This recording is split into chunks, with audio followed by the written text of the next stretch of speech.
What's up, everybody? I'm David Hain, and I'd like to welcome you to episode 16 of the A to D From Addict to Disciple podcast. I want to start with a shout out to the new listeners following us from Zimbabwe.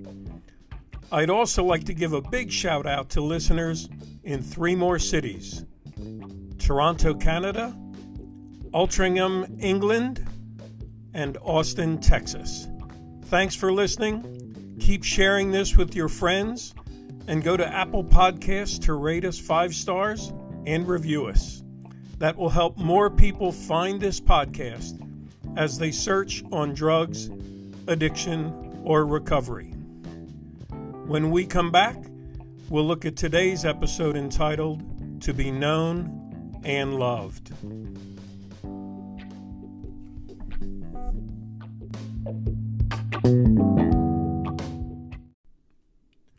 Welcome back. I'd like to start with a quote from Canadian poet Atticus. He said, "She wore 1,000 faces, all to hide her own." Let me repeat that. She wore 1,000 faces, all to hide her own. That's deep. So I'm speaking to those of you struggling with addiction and recovery right now. How many different faces or masks do you wear to hide yourself? Which faces do you wear to hide your addiction? Which faces do you wear to hide the truth when you're asked those hard questions? Which faces do you wear to hide your feelings? Are you like many of the addicts who believe that no one really knows what it's like being you? So your only option is isolation, and you begin wearing these faces and hiding from society. You also hide from any and all relationships. You hide from the expectation of others. Some of this hiding is being fueled by a fear of letting people down again, or a fear of failing again, or being a disappointment. We end up living in the shadows of life. But the reality is, what you can't say owns you, and what you hide controls you. Let that sink in. What you can't say begins to own you. And those things that you hide begin to control you. And you find that your only escape from the pain and reality of your hiding is to get high. You justify hiding your thoughts and feelings and activities by telling yourself, "I'm tired of not being accepted as I am. I've found a place that I fit in and that I'm understood." And when you take that next try at sobriety and that next try at detox and rehab and recovery, the questions still bounce around in your mind. How do I find a place where I can be me and be accepted as I work to stay clean and sober? What if my hunger to be sober does not fit your desire to have me be a success? This dilemma is really summed up in the title of today's episode, To Be Known and Loved. When we come back, we'll unpack the idea. Let's dig a little deeper into this idea of being known and loved. I'd like to use some of the words of Justin Lee, an American author and the founder of the world's largest LGBT Christian advocacy organization, as he spoke them at Life Church in Lancaster on the 24th of March, 2019. Mr. Lee said, "I knew that I didn't have all the answers. I just wanted someone to admit that they didn't have all the answers either and walk this road with me and see me." Can you hear that? He understood with the questions going around in his head that he didn't have all the answers, and he was just looking for someone to walk this road with him, but to see him without the masks, without the 1,000 faces that he had to put on. Mr. Lee continued, "I wanted to be known and loved, and I felt like I had to choose." Wow. He felt going through his life from teenage years and into adulthood that he had to choose, because he lived a life where if he hid his secrets, he felt loved. People loved the different faces he would wear. But if he let them know what was really going on and what his thoughts really were, he felt rejected and unloved. And Mr. Lee continued, "Grace doesn't start when we have all mess and all the questions cleared away. God's grace is present for us wherever we are today. I'd been hurt so much that I put so much emotional armor on that I couldn't even receive the unconditional love when somebody was trying to show it to me." Shaw. Did you catch that? He'd been hurt so much. He'd put on so much emotional armor, worn so many different faces, that when unconditional love even came his way, he couldn't even receive it because the armor was too thick, the faces were too many. And Pastor Tim Keller talked further on this topic of being known and loved, and Mr. Lee quoted one of his favorite quotes from Pastor Tim Keller. "To be loved but not known is comforting but superficial. To be known and not loved is our greatest fear. But to be fully known and truly loved is, well, a lot like being loved by God. It's what we need more than anything." Let's go back over that.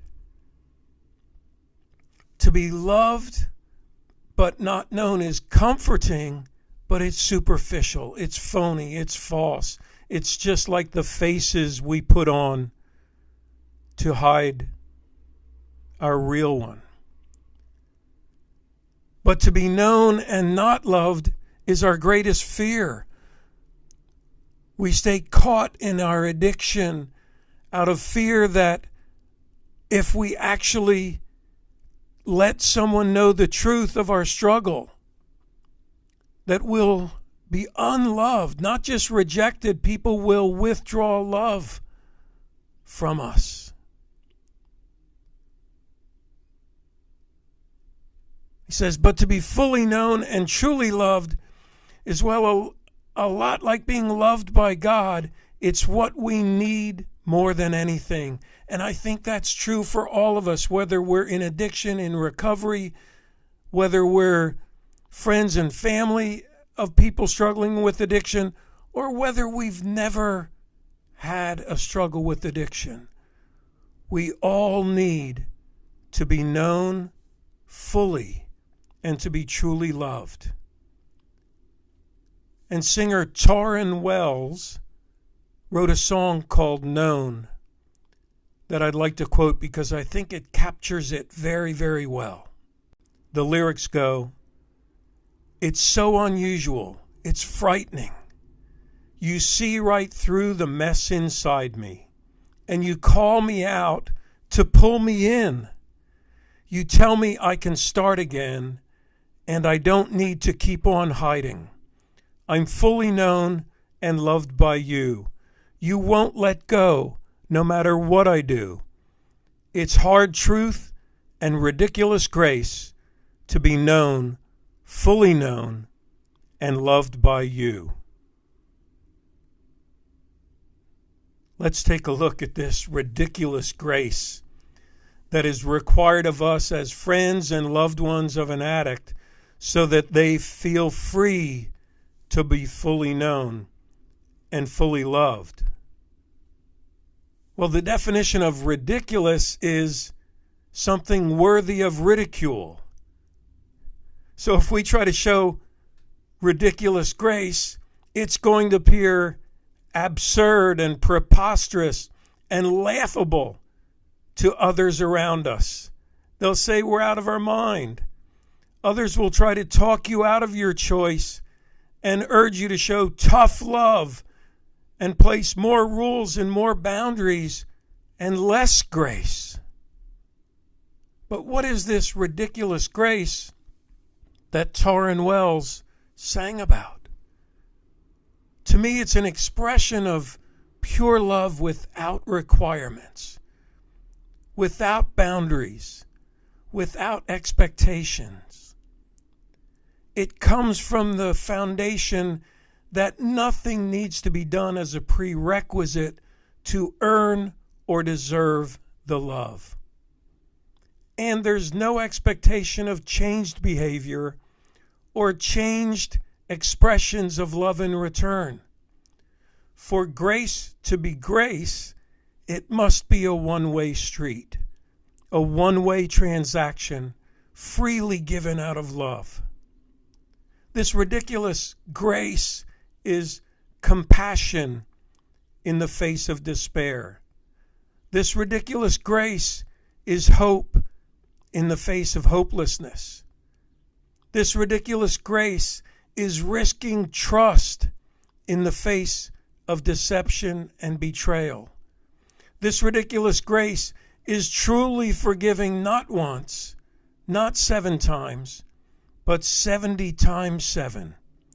It's a form of pre-forgiveness where we know through experience that the odds are the behavior is not going to change, and I'm forgiving today knowing I'm probably going to have to forgive many more times for the same behavior in the future. But I choose ridiculous grace. I choose forgiveness. So if you're a loved one or a friend of someone in addiction or recovery, can you create a space where drug addicts, alcoholics, sex addicts, guys addicted to pornography or gambling, you name it, where they all can be known and loved? Can you walk the road to recovery with them, even in the midst of the mess? Can you reach the point as a friend or a loved one of an addict to say, it's better to know and be disappointed than to never know and always wonder what's going on? I think it's summed up best in Psalm 139, verse 1 and following. The psalmist writes, "O Lord, you have examined my heart and know everything about me, my thoughts, my travel, what I'm going to say, and you place your hand of blessing on my head. Can we become those people who place our hand of blessing on everyone we meet struggling with addiction and recovery, no matter what their behavior looks like?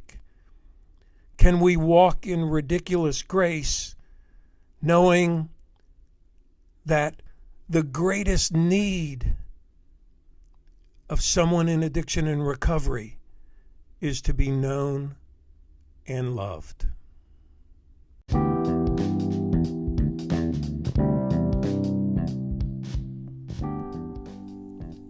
Thanks for listening to this episode of the A to D from Addict to Disciple podcast. I hope everyone has been challenged and inspired by today's episode. Whether you are active in addiction and recovery or the loved one or friend of an addict, keep sending your feedback on the Anchor message button, by email at davidfromatod@gmail.com, or by Instagram at davidfromatod. Finally, big news. So hopefully you're all still listening. Our new website is launching as we speak, so it should be up for you to check out as soon as you finish this podcast. So check us out at www.fromatod.org. Thanks, and we'll see you next week.